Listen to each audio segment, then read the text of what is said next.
Bonjour à tous, bienvenue au Round-up de l'actualité. À chaque nouvelle semaine, des nouveaux dossiers. Cette semaine n'a pas dérogé à la règle, la presse non plus. Mais nous allons essayer de tenter de comprendre les principaux sujets traités par la presse. Mais ce sera avec justement un journaliste. Qui mieux qu'un journaliste? Alors ce matin, nous avons Claver Kodo. Claver, bonjour et bienvenue. Bonjour Alain, bonjour aux téléspectateurs et téléauditeurs de Pan-African Media TV. C'est un réel plaisir de me retrouver avec eux dans le cadre de ce round-up justement de la presse parue en Afrique, sur le continent et même au-delà cette semaine. Voilà, très bien. Alors, je commence par le journal tchadien Al-Wida du Tchad qui a parlé justement du Cameroun. Et là, il évoque le président de la République qui a reçu justement l'ambassadeur de France. Vous savez, la France est dans une dynamique de reconquête de l'espace perdu, ou alors de l'espace qu'elle est en train de perdre en Afrique sur le plan géopolitique. Et cela se traduit à travers le dynamisme de la diplomatie française, dans la cour assidue de la diplomatie française envers de certains dirigeants africains, surtout de l'espace francophone, qui, comme vous le savez, dont certains, comme vous le savez, ont pratiquement piqué la grippe vis-à-vis de l'ancienne puissance coloniale qu'est la France. Bon, on a le cas en Afrique de l'Ouest de 3 pays qui ont pratiquement tourné le dos, et surtout en ce moment où l'armée française vient d'être jetée dans la rue, vient d'être chassée par les nouvelles autorités nigériennes. Il est question pour cette armée de déménager pour retrouver pour une autre destination et un corridor qui a été négocié qui va traverser le Tchad, et en passant par le Cameroun pour rejoindre le port de Douala pour le transfert des équipements militaires français vers leur nouvelle destination. Il était dans de bon temps que l'ambassadeur français vienne prendre des assurances auprès du chef de l'État pour, sans doute, parmi d'autres sujets, pour le dérouler de cette opération qui, en fait, marque quand même la fin de l'hégémonie française dans une partie de l'Afrique de l'Ouest. Or, c'est un mouvement contagieux. Il était donc important pour l'ambassadeur français, les autorités françaises, de prendre le pouls auprès du chef de l'État camerounais. Je crois que ça devait être l'un des sujets, l'un des principaux sujets sur lesquels on porte les échanges. Alors, l'ambassadeur, lui, à la sortie de l'audience, disait effectivement que c'était pour la coopération bilatérale et internationale. La coopération bilatérale, vous savez qu'en novembre prochain, il y aura justement une réunion ministérielle de la francophonie qui aura lieu du côté de Yaoundé. Et aussi, il a parlé également des autres sujets tels que la guerre qui est depuis un moment du côté de la Palestine, la guerre en Ukraine et beaucoup d'autres sujets qui sont d'ordre international. Oui, donc l'ambassadeur a pris soin d'éviter justement de parler du transfert, du transit des forces armées françaises sur le territoire camerounais, parce que c'est un sujet qui peut justement révolter une certaine opinion camerounaise. Et en diplomatie, il faut éviter de toucher là où ça fait mal. Il a donc fallu qu'il parle d'autres choses qui n'ont rien à voir dans le fond. Avec, bon, écoutez, la réunion interministérielle de la francophonie, en réalité, personnellement, moi je suis un panafricaniste, je considère la francophonie l'un des leviers de domination ou alors d'imbécilisation de l'élite africaine francophone. Je suis pas, j'ai même reçu des formulaires pour les demandes d'accréditation, mais je vous assure, je ne pourrai plus jamais y aller, je n'y ai jamais été, parce que c'est quelque chose qui ne nous apporte rien, c'est tout simplement un outil de pérennisation de la colonisation française en Afrique sur la base de la culture. Or, de plus en plus, la France mise sur la culture pour pérenniser son système de domination, son hégémonie en Afrique. Donc, moi, je suis même pas partant. Il a évoqué ce sujet, et certainement il y a des Camerounais, des hommes des médias qui donneront tout pour y assister, mais nous n'irons pas. Personnellement, je n'irai pas parce que c'est un instrument de domination des peuples africains. Alors, vous parlez d'une certaine opinion. Et là, quel est le regard que cette opinion peut avoir, connaissant la géopolitique actuelle africaine, voire quand même le chef de l'État camerounais qui reçoit l'ambassadeur de France, alors que depuis un moment, comme vous étiez en train de dire, la France est rejetée dans ses colonies. Vous savez, un chef de l'État, des fois, est obligé de jongler avec lui-même, avec le sentiment qu'il se fait des populations. Voilà.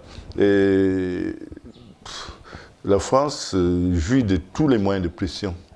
De tous les moyens, par exemple la francophonie dont il est question, c'est un moyen de pression sur les dirigeants africains, malgré qu'elle ne nous apporte rien, mais c'est un moyen de pression. Dont le chef d'État est obligé de jongler un peu avec tout ça, malgré le ressentiment justement qui poussait certaines opinions, parce que ça c'est une réalité. Il y a certaines opinions camerounaises qui ne veulent plus voir la France dans notre pays. Elle est là, elle ne manifeste pas encore dans les rues, mais je pense qu'on verra un peu ce qui se passera lors du transit. On aura le pouls justement des réactions des Camerounais lorsque les forces françaises transiteront par le Cameroun. Ça, je suis certain quand même d'une chose, ce n'est pas un appel à la révolte, hein, mais je suis certain d'une chose, qu'il n'y aura pas l'unanimité et ce ne sera pas... je ne pense pas que les Camerounais vont leur dresser des comptes, surtout lorsqu'on se rappelle de tout le mal que les forces françaises ont fait à notre pays lors de la guerre d'indépendance. Cela risque de ressurgir dans les esprits justement de cette opinion qui est défavorable aux relations avec la France. Et naturellement, on ne sera pas surpris de voir une frange de cette opinion manifestée à travers les médias, à travers, pourquoi pas, certaines plateformes pour marquer leur désapprobation de voir transiter justement ces forces françaises, l'armée française par le territoire camerounais pour quitter de retour du Niger où elles ont été chassées. Très bien. Alors là, on quitte du Cameroun, on va un peu plus à côté là, au Gabon. Et c'est le journal Gabon Review qui parle de la transition du côté du Gabon. Et il y a eu un invité spécial. C'était le conseiller spécial de Joe Biden qui a été reçu par Oligui Nguema. Pourquoi vous serez surpris? L'Afrique centrale aujourd'hui fait l'objet de toutes les convoitises. Vous avez parlé de l'ambassadeur de France à Yaoundé, qui fait la cour au président camerounais. On a également évoqué le cas de la francophonie, de la France, non pas de la francophonie, c'est la France, qui fait la cour au Cameroun à travers cette histoire de la réunion interministérielle de la francophonie. Je ne sais pas à quoi ça sert. Maintenant, on parle des États-Unis d'Amérique qui font la cour au nouveau régime gabonais qui, malgré qu'il soit issu d'un coup d'État, paradoxalement n'est pas condamné. Parce qu'il faut aussi remarquer que les grandes puissances néolibérales sont ensemble non pas parce qu'elles s'aiment, mais parce qu'il y a un jeu d'intérêt. Et quand ça commence à griller pour l'un, l'autre est prêt à lâcher son complice de tous les jours. Vous l'avez vu au Mali, au Niger, avec la France qui a été sommée de quitter dont l'armée a été sommée de quitter le Niger, pendant que les États-Unis sont en train de chercher des passerelles pour s'y maintenir. C'est une question d'intérêt. C'est la même chose au Gabon, où il y a un nouveau régime qui vient de prendre le pouvoir après plus de 50 ans de règne sans partage d'une famille. Les États-Unis qui ont besoin d'avoir toutes des positions stratégiques partout dans le monde, naturellement dans le golfe de Guinée, ne verraient pas d'un mauvais œil de pouvoir doubler la France du côté du Gabon, justement en faisant les yeux doux, malgré que la France soit soupçonnée d'être derrière la fameuse révolution de Palais qui a eu lieu de ce côté-là. Donc nous sommes là dans une démarche logique sur le plan de la diplomatie, parce que chacun doit veiller, parce que tous ces deux pays-là, la France, aussi bien la France que les États-Unis, ont extrêmement peur de la montée en puissance de la Russie et de la Chine. Or, la Chine n'a pas besoin de faire du tintamarre, ni la Russie n'a pas besoin de faire du tintamarre pour se positionner. Vous vous rappelez que l'une des raisons d'ailleurs pour lesquelles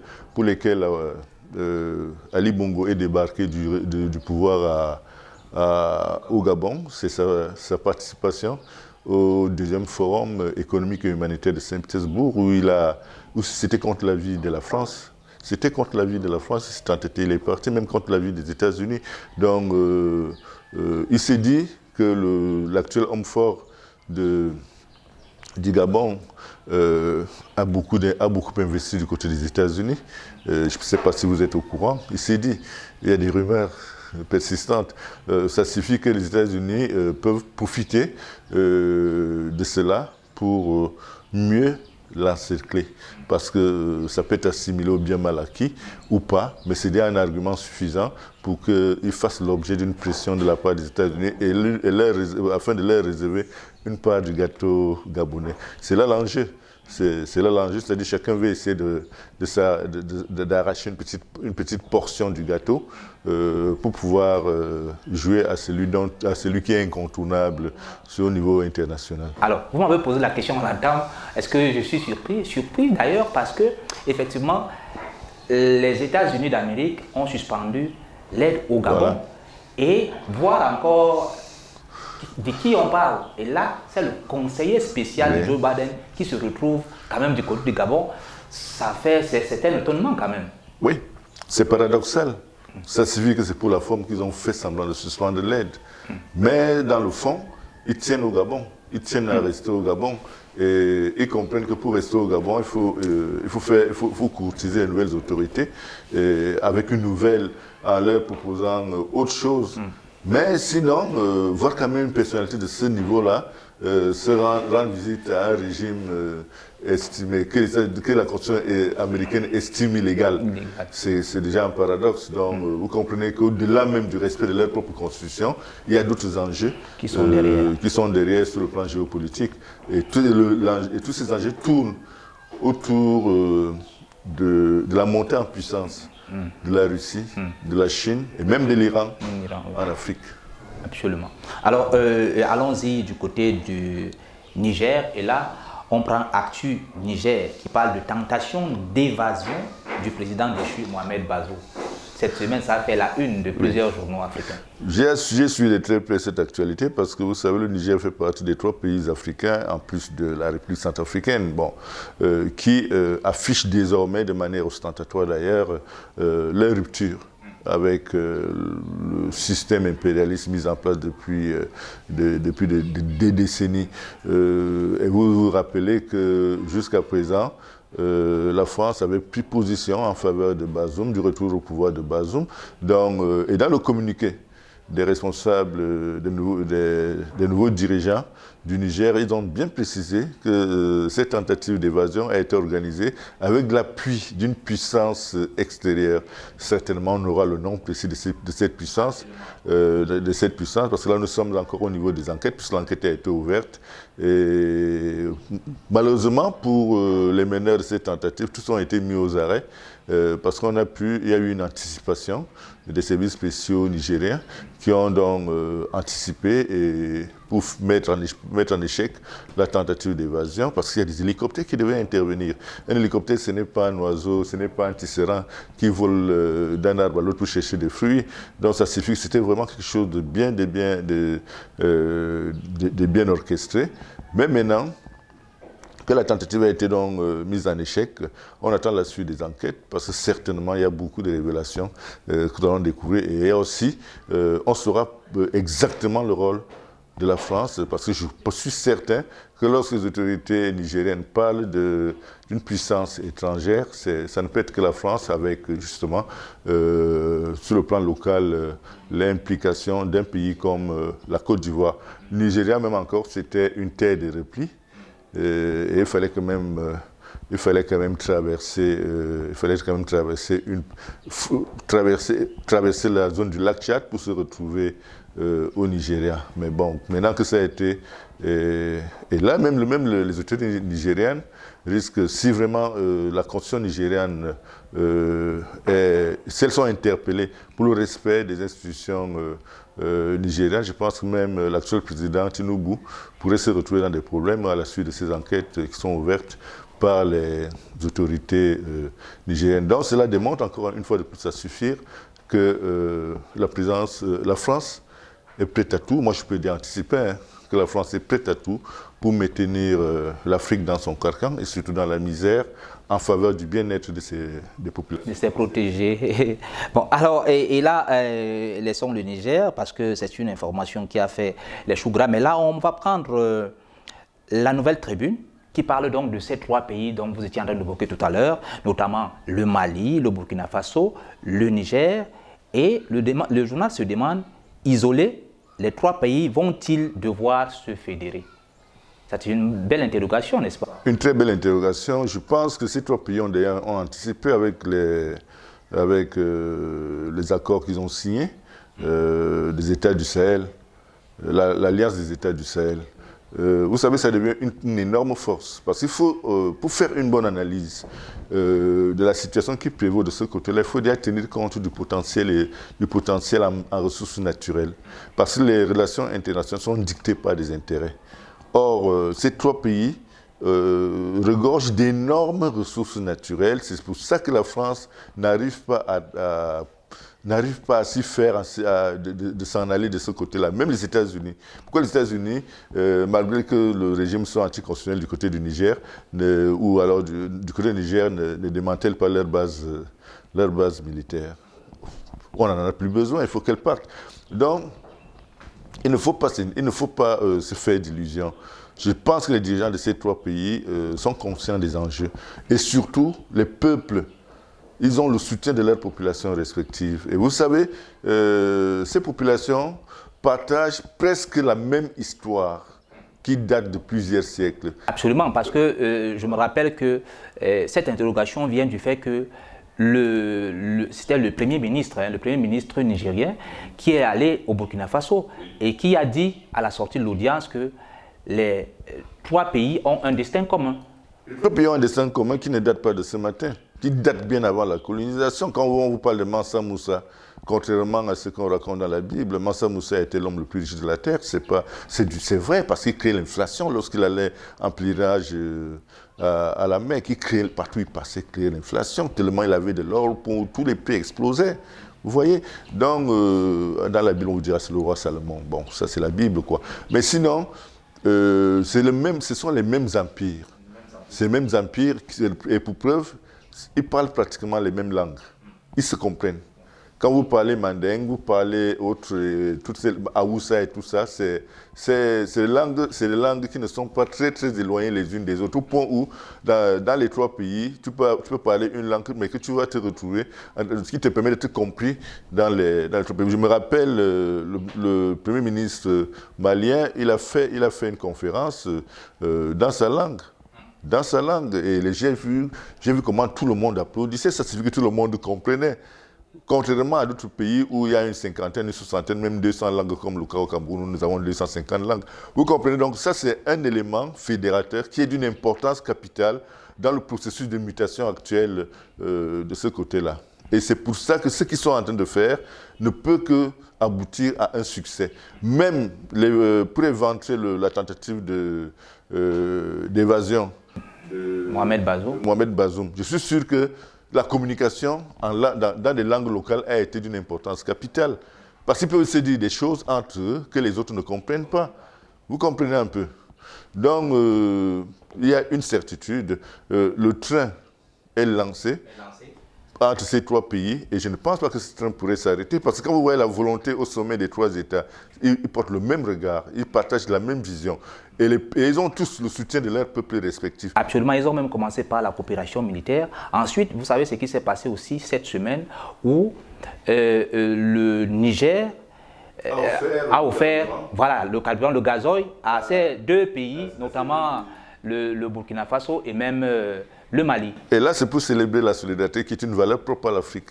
C'est du carburant qui est raffiné au Niger et qu'il met à la disposition des autres pays. Bon, aujourd'hui, ils ont fédéré leurs armées dans le cadre de la lutte contre le terrorisme. Et vous avez remarqué que les médias occidentaux n'en parlent plus beaucoup. Parce que justement, ils font de très bons résultats sur le terrain. Parce que les terroristes sont pratiquement en débandade de ce côté-là, que ce soit au Burkina Faso, au Mali ou au Niger. Et leurs armées coopèrent étroitement dans le cadre justement de cette lutte contre le terrorisme. Parce qu'ils partagent un destin commun. Donc si l'un tombe, c'est l'autre qui tombe. Et ça, c'est parce que justement, sur le plan historique, comme je le disais tantôt, ils se reconnaissent tous comme ayant les mêmes référents. Et ça, c'est à leur avantage. Et les peuples, de plus en plus, de ce côté-là, prennent conscience de cet élément fédérateur. C'est ça qui les rend qui les rend donc beaucoup plus percutants et même incisifs dans...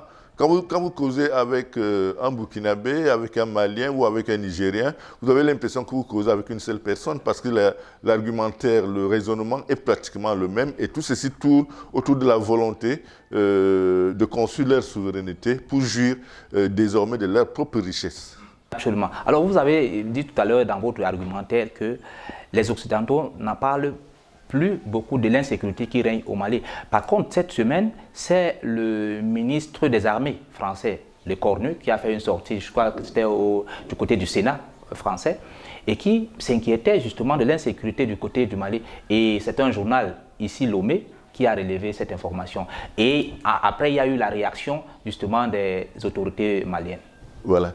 Le Cornu, donc, comme le dit son nom, c'est un Cornu, vous comprenez. Donc, il défend ça, il essaie de rattraper, mais c'est trop tard. On ne peut pas faire grand-chose contre la volonté de tout un peuple. Ce n'est pas possible. Ils ont perdu le Niger, ils ont perdu le Mali, ils ont perdu le Burkina Faso, mais ils n'arrivent pas à s'y faire. Ils n'arrivent pas à s'y faire. Parce qu'en réalité, comme c'est désormais prouvé, c'est la France qui alimente le terrorisme dans la bande du Sahel. La France et les forces de l'ONU qui sont à sa solde. Maintenant, la France, avec le départ des forces de l'ONU, de la MINUSMA et des autres bases de l'ONU de ce côté-là, vous verrez que le terrorisme, toutes les armes qu'ils vont laisser aux groupes terroristes, ces armes-là seront épuisées.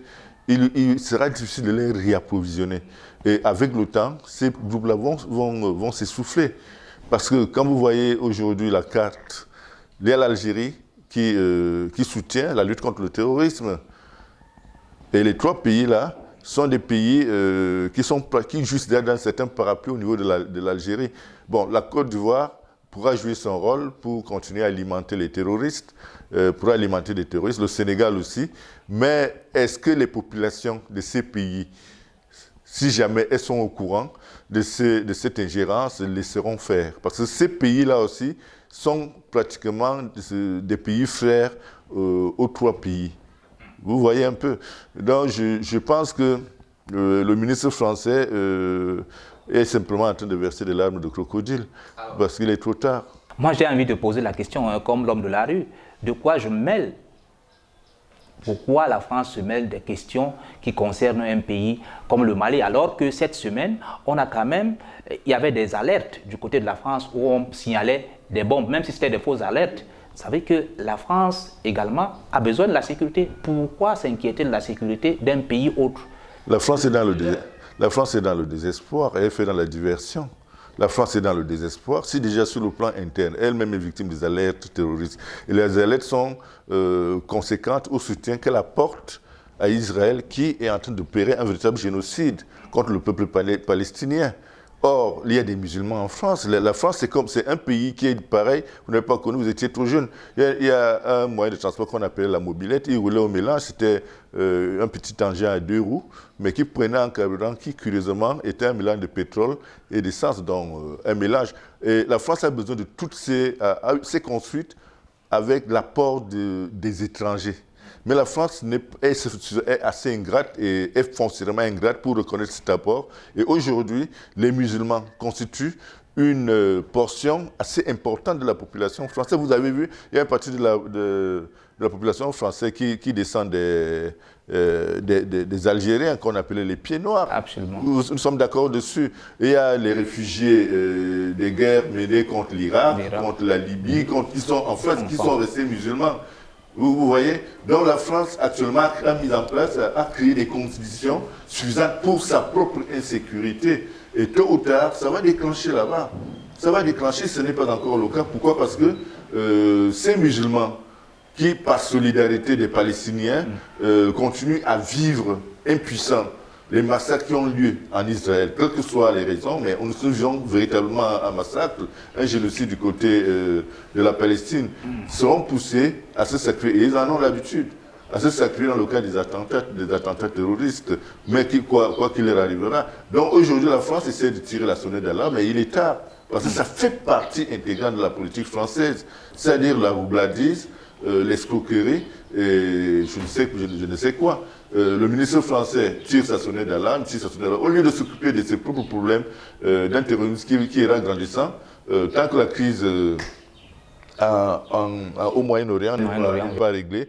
Ne soyez pas surpris que d'ici peu, ce n'est pas un souhait, mais compte tenu de l'évolution de la mentalité des musulmans, ils ne se laisseront pas faire et justement, on risque de vivre des attentats du côté de la France. Donc, au lieu qu'il se concentre dessus, il va s'occuper du Mali, le Mali qui n'attend plus rien de lui, le Niger qui n'attend plus rien de lui, le Burkina Faso qui n'attend plus rien de lui. Comme tu disais, de quoi je me mêle? Qu'il s'occupe de sa France, qu'il laisse le Mali, le Niger et la bande du Sahel tranquille. Ça ne relève pas de... Il a montré ses preuves là-bas comme étant complice de l'insécurité. Qu'il arrête, qu'il s'occupe donc maintenant des risques, des menaces d'insécurité qui planent sur son propre pays, la France, à cause justement de cette mauvaise politique française en défaveur des autres peuples, mais davantage qui s'inscrit davantage dans une volonté de pillage systématique des ressources naturelles des autres pays. Très bien. Alors, et là, restons en Afrique pour continuer avec le journal La Nouvelle Tribune. Et la Nouvelle Tribune qui revient sur le Niger. On n'a fini pas avec le Niger. Et ce qui m'a intéressé, c'est ce journal parlait justement des stratégies des nouveaux dirigeants du Niger pour justement essayer de remplacer les aides qui ont été suspendues. Donc notamment les hydrocarbures, la diaspora, pour essayer de financer un certain nombre de choses. J'ai dit, bonne nouvelle, parce que là, beaucoup d'aides ont été suspendues, la France a suspendu les aides, l'Union européenne, les États-Unis et beaucoup. Et ils sont en train de trouver des voies et moyens pour la sortie justement de cette affaire. Vous savez, lorsqu'on est face à une difficulté, il importe toujours de trouver des solutions adaptées qui apportent des réponses précises aux difficultés dont on fait face. Je pense que les autorités nigériennes l'ont bien compris. Et tout ceci, c'est parce qu'ils sont en phase avec les attentes de leur peuple. Vous savez, de plus en plus, les populations africaines connaissent l'origine de leur misère. Et l'origine de leur misère est simple à comprendre. C'est juste simplement le pillage sans contrepartie des ressources naturelles et même humaines de nos pays. Lorsqu'on finance l'école d'un médecin au Cameroun ou au Burkina Faso, et faute d'emploi à cause de la misère ambiante, ces médecins s'exportent, ils migrent pour la France. Qui paie l'ardoise des fonds investis sur sa formation en Afrique? Vous voyez que c'est une escroquerie. Donc aujourd'hui, de plus en plus d'Africains, même les Africains lambda, comprennent exactement pourquoi est-ce que nous en sommes là. Et ils sont donc prêts à contribuer d'une manière ou d'une autre à changer la donne. Les autorités nigériennes l'ont bien compris. Et maintenant, ils se sont engagés vis-à-vis de leur population de changer la donne. Et la population adhère à leur démarche. Et c'est donc ce crédit de confiance qui leur permet de pouvoir lever des fonds parallèles pour pouvoir faire face à tous ces chantages dont ils font l'objet de la part justement de la France, des États-Unis et des autres pays membres de la prédation internationale. Parce qu'en réalité, les aides n'ont même pas de sens. L'Afrique n'a pas besoin de vivre d'aide du moment où nous avons tellement de richesses. L'Afrique a besoin de remettre à plat tout son système éducatif, toute sa gouvernance, pour qu'enfin nous puissions reconstruire non seulement notre identité, que nous pourrions reconstruire notre position dans le champ, au sein du Conseil des Nations. Parce qu'on ne peut pas être pauvre et être riche en même temps, c'est un énorme paradoxe. Donc nous sommes riches, maintenant il faut qu'on prenne conscience et qu'on ait à la tête de nos États un nouveau leadership qui tient compte des intérêts du peuple et non des rétrocommissions que les transnationales françaises leur versent. Vous avez eu le cas du président burkinabé, Ibrahim Traoré, qui a révélé qu'on lui a proposé 5% pour la gestion d'un aéroport. Imaginez donc que pendant 30 ans, imaginez que tous ces transnationales, au Cameroun, on a par exemple Camille Toyota, qui a le monopole sur la livraison des voitures neuves. C'est des milliards chaque année qui sont sortis des caisses de l'État pour refaire le parc automobile administratif. Et depuis des années, tous les projets qui ont été portés à maturation pour devenir concurrents à ce secteur d'activité ont échoué parce que justement, Camille Toyota a corrompu toute la chaîne de décision. Et c'est comme ça, donc ces gens ont 5% ou 10% sur... Vous avez suivi l'actualité sur les billets d'avion de Air France avec 3 autorités congolaises. c'est la même chose. La France ne carbure qu'à la corruption. Donc, désormais, je pense que de plus en plus, certaines des autorités progressistes comprennent que la question d'aide de développement, en fait, est une entourloupe. Parce que cette aide leur permet tout simplement de nous enfermer dans la pauvreté. Parlant même d'aide, vous savez que, par exemple, l'aide se balade en Afrique, ça fait plus de 75 ans aujourd'hui, mais voilà, c'est pour ça qu'on ne voit pas de véritables résultats. Oui, le résultat. Donc ça signifie qu'en réalité, que cette aide est juste un argument pour nous maintenir dans la misère et la pauvreté. Et les autorités nigériennes ont trouvé la bonne formule. Mais pour que les populations, dont les membres de la diaspora, les populations et autres puissent adhérer, il faudrait que ces populations soient certaines que cet argent sera utilisé à bon escient. Et s'agissant donc de ces autorités, comme les populations savent qu'aujourd'hui ces autorités sont à leur service, on a de fortes chances que celles-ci participent volontairement à cet effort, parce qu'en fait c'est un effort de guerre. Cet effort de guerre pour conquérir leur souveraineté en attendant qu'ils puissent mieux jouir de leur richesse. Très bien. Alors, nous parlons là maintenant du Mahamat Idriss Déby qui était en visite cette semaine du côté de la France. Et là, c'est le journal Aujourd'hui au Faso qui a relevé cette information.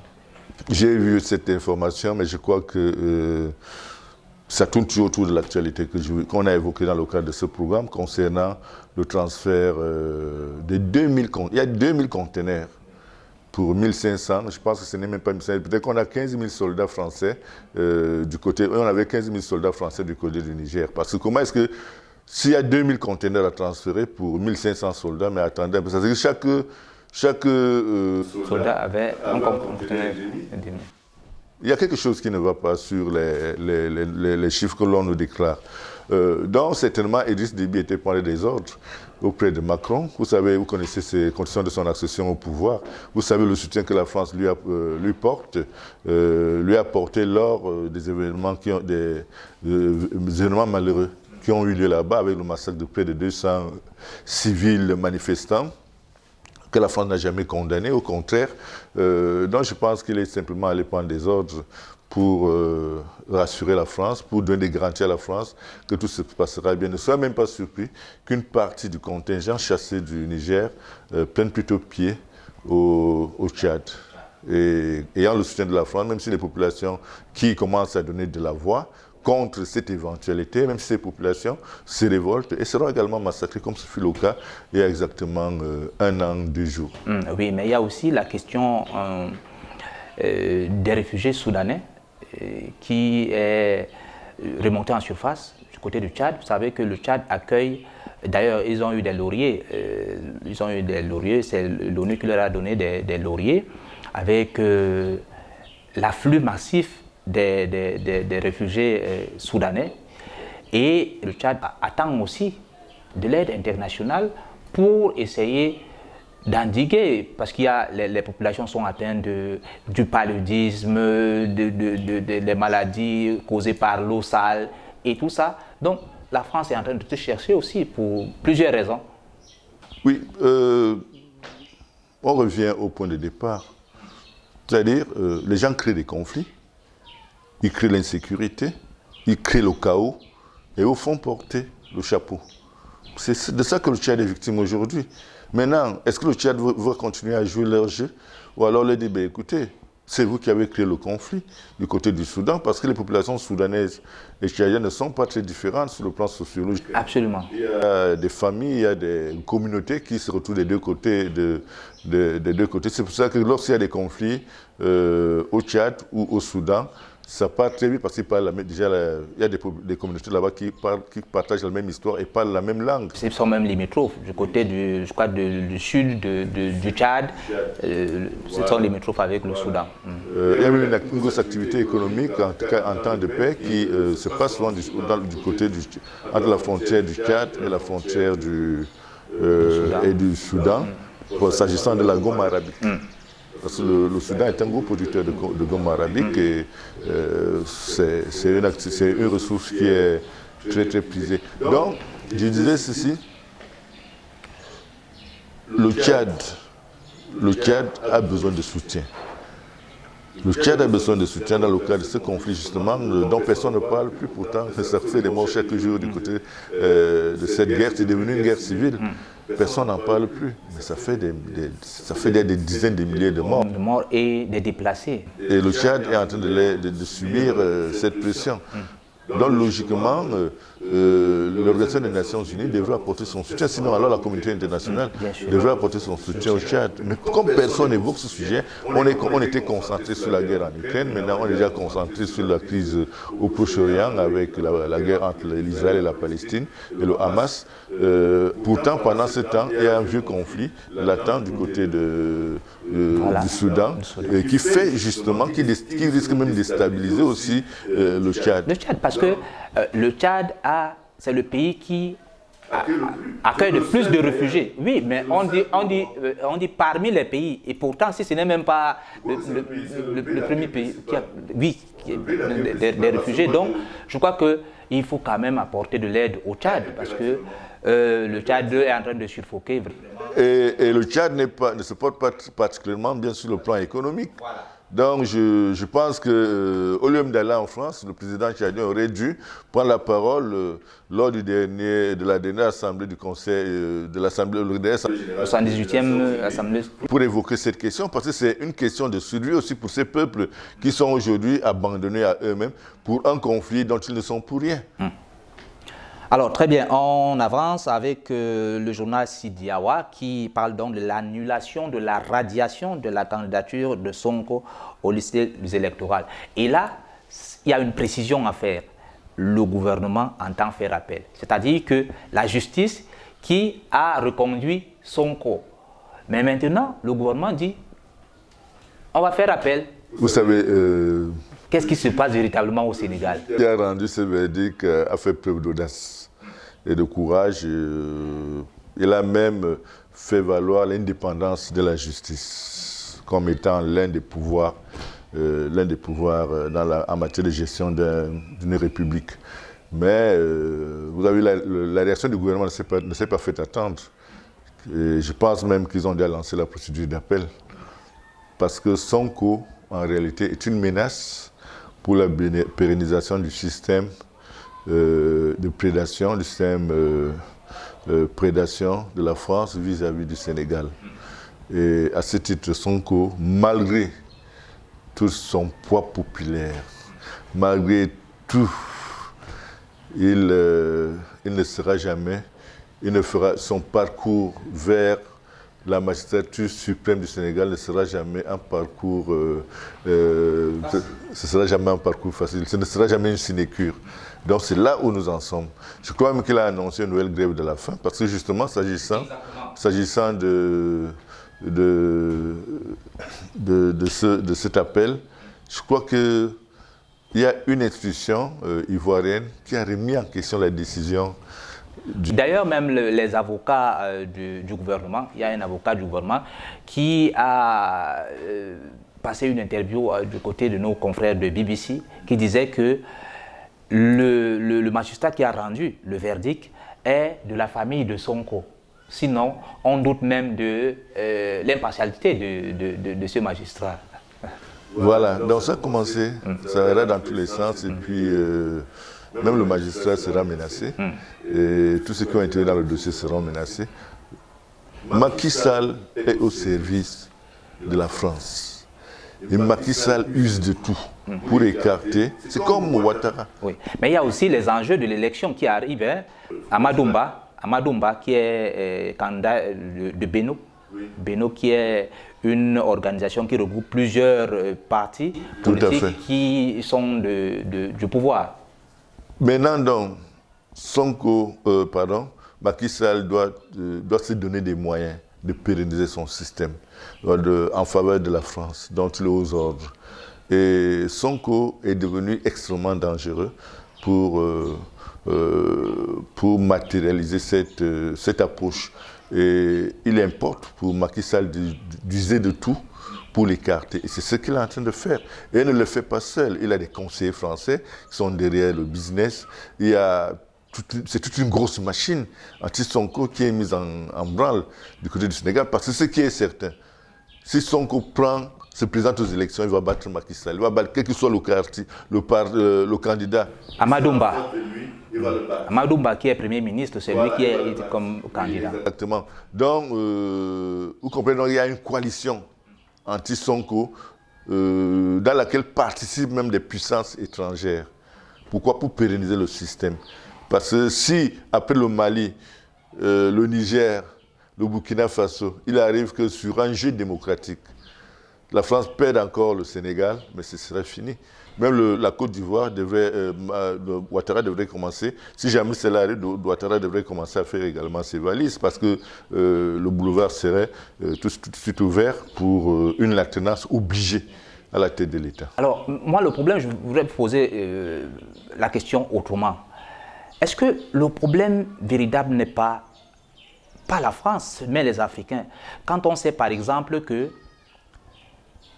au Sénégal, le Sénégal, c'est 78% des investissements étrangers. C'est-à-dire que les principaux investisseurs sont la France et l'Union européenne.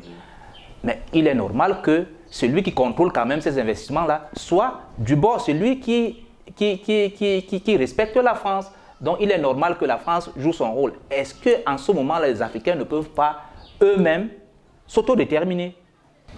C'est une question extrêmement importante et qui est même fondamentale dans les relations entre l'Afrique et la France. Mais ce que vous dites, c'est qu'il y a un élément que l'on ne prend pas toujours en compte et qui est pourtant un élément extrêmement important.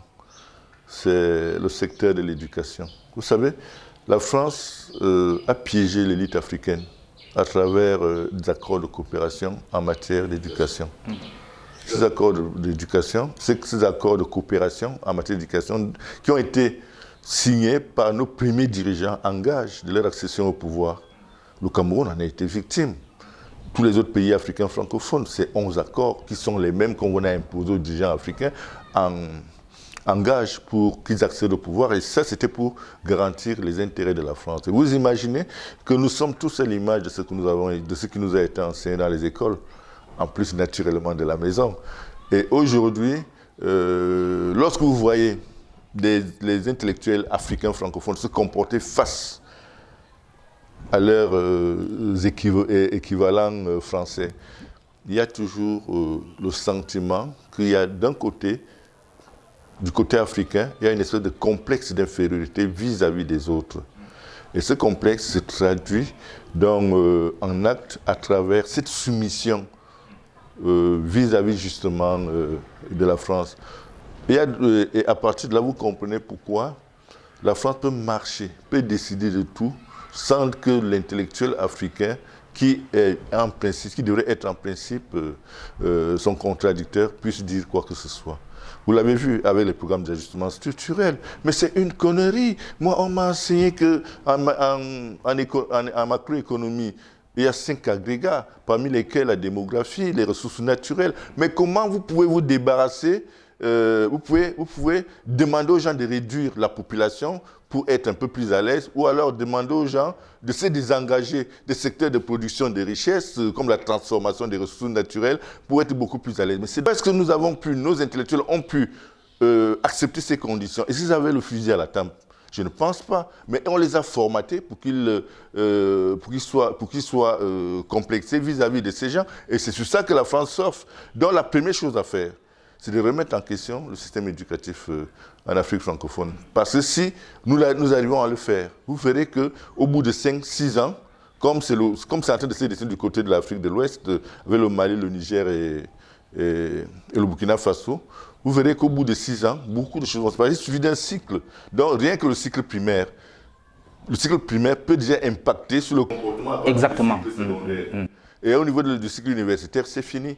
Le reste, c'est le passé. Alors là, vous évoquez quelque chose qui a réveillé un peu mon attention. Vous parlez de l'élite.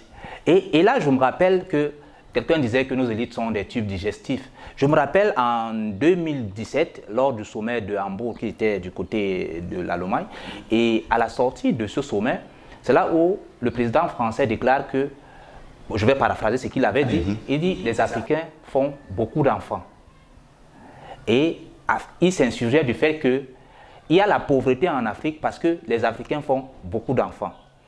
Or, maintenant, on est rentré sur maintenant les éléments. Oui. quand on regarde toute la superficie d'Afrique, on se rend compte que c'est plus de 30 millions de kilomètres carrés. Et quand on regarde peut-être la Chine qui est à 8,2 millions de kilomètres carrés, qui a 1,5 milliard d'habitants, et l'Afrique qui a 30 millions. Oui. Et en ce moment-là, on se moque de qui? De l'Afrique. Ou alors de la conscience collective. Et le problème, c'est que les mêmes intellectuels, les mêmes élites, hein, je ne vais pas parler d'intellectuels parce que là, je vais faire... non, c'est des élites. Les mêmes élites ont reconduit ce que Emmanuel Macron avait dit. Et on se rend compte, même lorsqu'il y avait le Covid-19, on se rend compte que c'est ce qu'on entendait, c'était déjà entendu dans les autres télévisions. On répétait. On répétait simplement ce que les autres ont dit. Et là, c'est un véritable problème pour l'Afrique, hein, d'avoir sa propre opinion et sa propre pensée. La pensée, l'opinion, ça se construit. Et ça se construit sur la base d'un leadership. Moi, j'aime prendre l'exemple de la Chine de Mao. Si Mao n'aurait pas existé en Chine, la Chine serait serait certainement un pays de crise en chaos permanent. Mais Mao a eu une vision qu'il a traduite et essaie de donner des instruments pour traduire cette vision en faveur du développement de son pays. Aujourd'hui, la Chine est devenue un vrai dragon, un gros dragon, qui fait peur à tout le monde.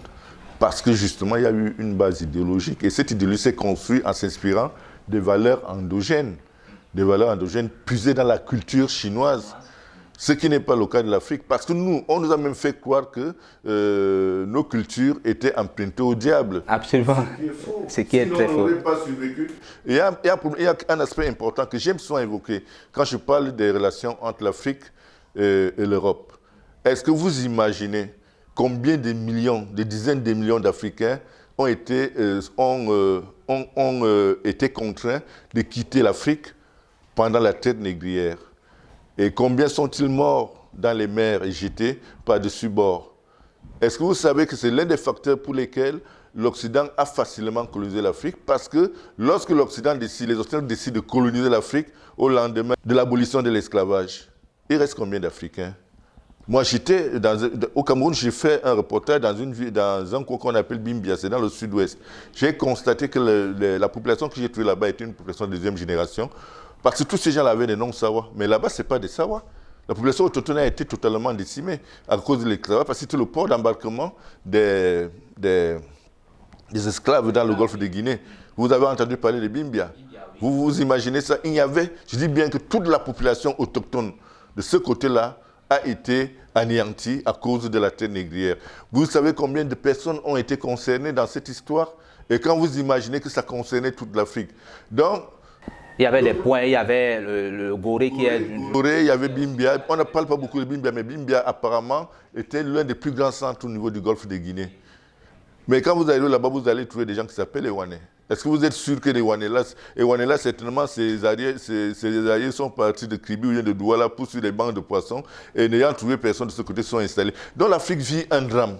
Et ce drame ne peut être réparé que si les Africains eux-mêmes prennent conscience, avec le soutien justement des puissances intermédiaires qui pensent qu'il faut désormais pratiquer un peu plus d'humanisme dans les relations internationales.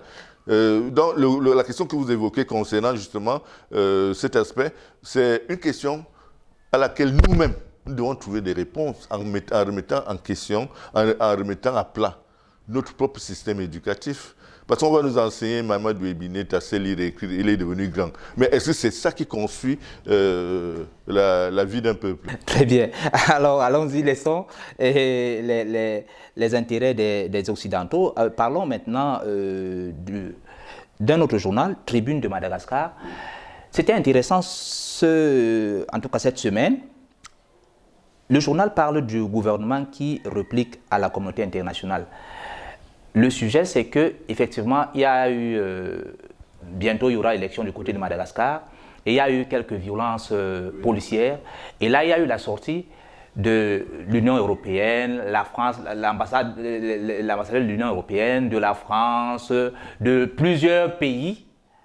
Et en ce moment, vous savez que maintenant, il y a un gouvernement collégial parce que, oui, voilà, qui est en train de diriger le pays. Et ils ont donc fait une sortie. Christian Tchia, qui est donc celui qui conduit ce gouvernement, il a fait une sortie pour parler de la souveraineté et que je vais dire que ces ambassades, que la diplomatie essaye quand même de comprendre que là, il s'agit de la souveraineté d'un pays. Et la réaction de Madagascar m'a fait penser justement à ces 3 pays que nous étions en train d'évoquer tout à l'heure, notamment le Burkina Faso, le Mali. Ouais, je vous l'ai dit depuis le début de ce programme qu'il y a un véritable ressentiment contre la France qui s'inspire de l'ouverture d'esprit des populations africaines. C'est la conséquence donc de tous les malheurs dont la France est comptable à l'égard de l'Afrique, qui pousse aujourd'hui les gens, les Africains, à prendre du recul. Vous voyez, maintenant, nous retrouvons dans l'océan Indien, à Madagascar, parce que nous parlons la même langue. Nous parlons français. Et tous ces pays-là partagent désormais la même information à la faveur du développement des NTIC, des réseaux sociaux et autres là. Donc, la sortie même du gouvernement malgache n'est pas le fait du hasard, parce que depuis l'accession au pouvoir du président Rajoelina, voilà, vous vous rappelez ses positions par rapport au Covid. Vous vous rappelez qu'il a même rompu des relations avec l'OMS. Donc, il a commencé, il ne peut plus avoir les faveurs des Occidentaux à partir de là. Maintenant, cette sortie dénote simplement qu'il y a, malgré que les Occidentaux le placent désormais sur le banc des accusés parce qu'il s'affranchit de leur tutelle, il y a quand même, sur le plan interne, des forces politiques qui soutiennent son action. Et maintenant, les Occidentaux veulent donc se servir de cette fameuse opportunité que leur offre l'élection pour pouvoir remonter au filet et déstabiliser l'élan de souveraineté que ce jeune président a essayé de construire pendant sa magistrature suprême. Mais malheureusement pour les Occidentaux, il faut le reconnaître, la sortie de ce chef du gouvernement rappelle que le peuple malgache a les yeux rivés sur son avenir et les tient allés. Ah, très bien. Et allons-y en pas de course. Là, on a Africa Guinée qui parle de 13 journalistes qui ont été trimballés du côté de la justice. Et notamment, c'était une manifestation contre... parce qu'on a suspendu un journal qu'on appelle Guinée.com, un site internet, Guinée.com. Et les autres confrères, en solidarité, ont fait une manifestation, puis ils ont été arrêtés. Et maintenant, il y a Reporters sans frontières qui ont fait des sorties, Amnesty International, 13 journalistes qui sont actuellement trimballés. Je suis du côté de la Guinée-Conakry. Oui. Vous savez, l'exercice du métier de journaliste n'est pas aussi aisé que vous l'imaginez en Afrique. Justement parce que la notion même, la maîtrise même des textes par nous autres les journalistes n'est pas toujours une évidence. Et il arrive que nous-mêmes nous provoquons, que nous taquinons le sort. Il y a des fondamentaux. Moi, vous savez, je suis également syndicaliste parce que je suis l'un des hauts responsables de l'un des syndicats reconnus officiellement dans ce pays qu'on appelle au Cameroun. Je crois qu'il s'impose au sein des syndicats des véritables stratégies d'éducation des membres.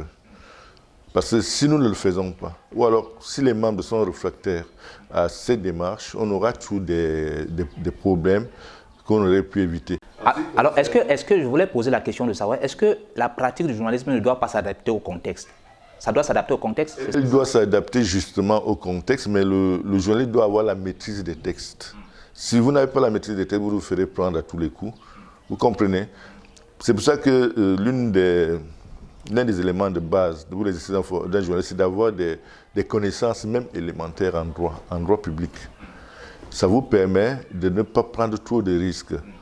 Parce que être journaliste est loin d'être un passe-droit. Et on peut s'attaquer à des intérêts. Absolument. Sans s'exposer, lorsqu'on a une certaine connaissance de droit, ou alors lorsqu'on a l'humilité de pouvoir s'entourer des gens qui peuvent vous donner des conseils. Ce qui se passe du côté de la Guinée est un mouvement d'un groupe de journalistes qui manifestent leur solidarité envers des confrères. Maintenant, est-ce qu'ils ont commencé par des démarches vis-à-vis des autorités? Parce que moi, je suis de ceux qui pensent que, quel que soit le cas, il faut toujours laisser la chance au dialogue avant de passer à l'extrême. On termine rapidement avec Fraternité Matin. Fraternité Matin, un journal ivoirien qui parle là du chef de l'État. Alassane Dramane Ouattara, qui a présidé justement le premier conseil des ministres. Vous savez qu'il a formé un nouveau gouvernement et là c'était justement cette semaine où il a fait le premier conseil de gouvernement. Bonne nouvelle. Avec Begré Mambé qui est devenu le Premier ministre. C'est d'ailleurs un pasteur. Bon, je crois que depuis l'annonce de la formation de ce nouveau gouvernement, je pense que le président Alassane Ouattara est dans une démarche politique normale. Il s'agit de son maintien au pouvoir et puis il est tenu à s'entourer des hommes qui peuvent l'accompagner dans la réalisation de ses objectifs. L'élection présidentielle de ce côté-là, c'est bientôt. Il faut donc s'adosser sur des gens de confiance. Je ne sais pas ce qui a été reproché à Patrick Achi, mais je crois que c'est les choix d'un chef d'État sont des choix souverains et c'était normal qu'il tienne son premier conseil de ministres pour l'impulser, pour communiquer, pour transmettre aux membres du gouvernement la vision ou alors les missions qui voulaient le faire, qu'il a de leur confier. Mais je pense que tout ceci tourne autour de la prochaine présidentielle. Oui, absolument. Les enjeux sont colossaux. Alors, terminons une fois de plus avec ici Lomé, au Togo. Ce qui m'intéresse dans ce journal, c'est qu'on parle de Emmanuel Cheikh Adebayor. Vous savez que depuis, il y avait eu justement la dernière fois, lorsqu'il y avait en Côte d'Ivoire, où il y avait la cérémonie pour la composition des poules de la Coupe d'Afrique des Nations. Et depuis un moment, les grands événements, on ne voit pas toujours Cheikh Adebayor, alors que Adebayor a quand même fait les beaux jours de l'Afrique. Il y avait en ce temps-là, il y avait Samuel Eto'o, il y avait Didier Drogba, mais il y avait aussi Emmanuel Adebayor. On ne voit pas Adebayor dans des grands événements. Et là, le journal souligne quand même quelque chose qui a attiré mon attention pour dire à la CAF de penser quand même à des gens comme Adebayor lorsqu'il y a des grandes cérémonies. Mais là, il faut aussi savoir si Adebayor lui-même s'intéresse encore à être présent dans le cadre des activités de football, des activités concernant le football, parce qu'on ne va pas l'obliger à rejoindre un mouvement dont il s'est totalement désengagé. Mais c'est un ancien footballeur. C'est un ancien footballeur qui a même participé à la construction de la renommée du football africain. Mais maintenant, est-ce qu'il continue donc à participer? Pourquoi est-ce qu'il se tient à l'écart? Il faut savoir pourquoi est-ce que...